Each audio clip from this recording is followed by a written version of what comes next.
Alhamdulillahirabbil alamin. Wassalatu wassalamu ala nabiyyina Muhammadin wa ala alihi wa ashabihi ajma'in. Allahumma inna nas'aluka ilman nafi'an wa rizqan thayyiban wa amalan mutaqabbalan. Allahumma la sahla illa ma ja'altahu sahla wa anta taj'alul hasna idza syi'ta sahla. Allahumma ya muqallibal qulub tsabbit qulubana ala dinik. Amma ba'd. Alhamdulillah, marilah kita bersyukur kepada Allah Subhanahu wa taala atas segala nikmat yang masih Ia limpahkan kepada kita, baik nikmat kesehatan dan nikmat kesempatan,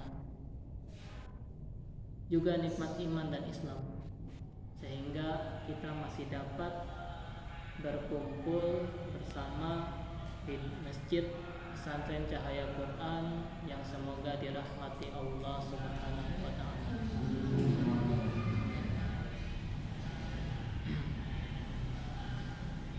Seorang muslim, bahkan seorang manusia, pasti tidak bisa hidup sendiri, karena manusia itu namanya makhluk sosial, pasti membutuhkan orang lain.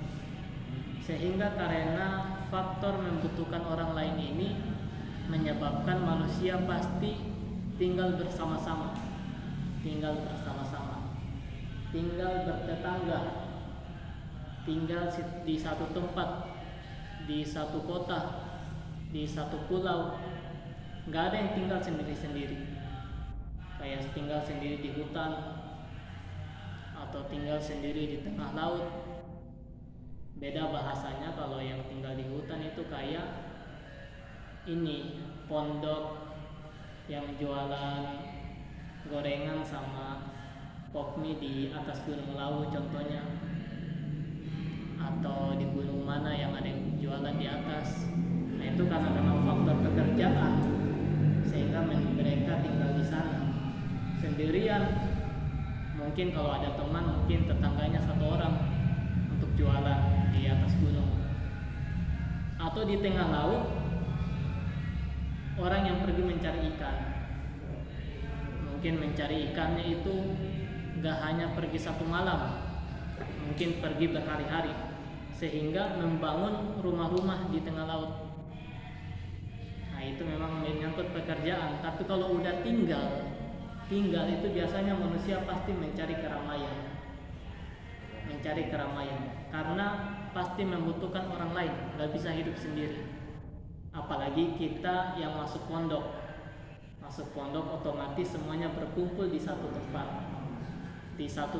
pendidikan, banyak orang, banyak teman.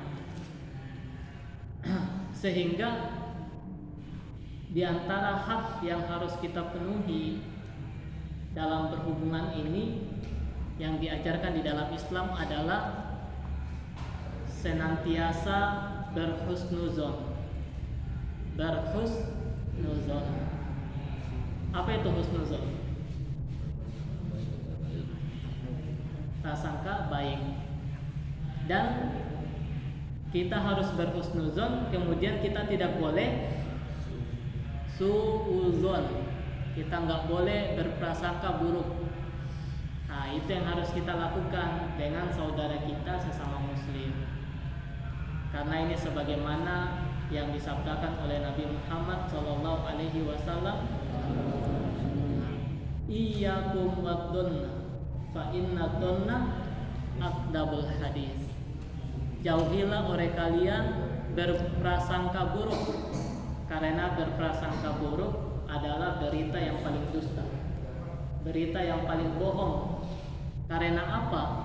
Prasangka itu adalah gambaran, adalah situasi yang kita buat sendiri di pikiran kita, yang kita adakan sendiri di pikiran kita, bukan kenyataan yang terjadi. Kita sendiri yang berpikir, sehingga itu berita yang paling bohong karena memang pikiran kita sendiri, bukan kenyataan. Oleh karena itu kita harus menjauhi sifat ini. Jangan kita suuzon dengan teman kita, apalagi teman kita yang sama-sama kita tahu soleh, yang sama-sama kita tahu baik. Namun ternyata kita juga diperbolehkan suuzon. Kok bisa diperbolehkan suuzon? Ini diambil dari perkataan Umar bin Al-Khattab, di mana sahabat Umar bin Al-Khattab radhiyallahu anhu, beliau berkata, la tadunanna bikalimatin kharajat min akhika su'an wa anta tajidulaha fil khairi muhmala. Janganlah kalian berprasangka buruk terhadap kalimat yang keluar dari saudara kalian, selama kalian masih bisa membawa kalimat tersebut kepada makna yang baik.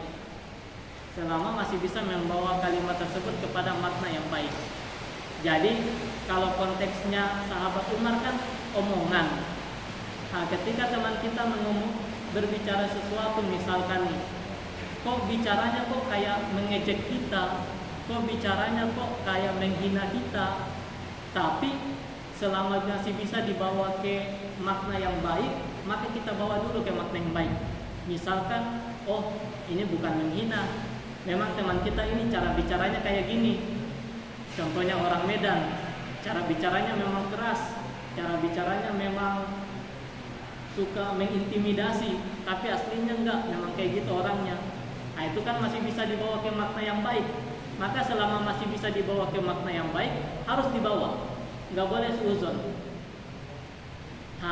Sehingga makna kebalikannya, kalau sudah tidak bisa dibawa ke makna yang baik, barulah bisa kita suuzon. Kata lainnya, kalau sudah ada bukti yang